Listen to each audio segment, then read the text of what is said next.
Nandito na naman ang panibagong vlog na Pinay driver ng Hong Kong. Nandito po tayo sa Wong Tai Sin Temple. At ito po ang harap ng building. Nakaparking po tayo dito. At may hinihintay lang po ako na inihatid ko po sa temple. So, nandito po ako guys. Ang aking buong maghapon ngayong araw. Nandito po sa may Wong Tai Sin Temple. Kanina po nandoon po ako sa may high speed railway train.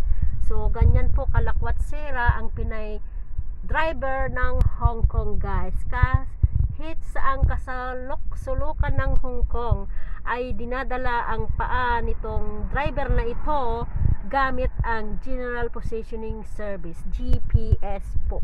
Ang aking gamit kung saan ako nakakasiksik-siksik kung saang bandang lugar guys. So, hayan, nandito po ako. Hindi po ako makapasok sa temple. Kasi po guys, ay naka-illegal parking po ako as of now. Okay guys, until my next vlog, paki-click and subscribe po.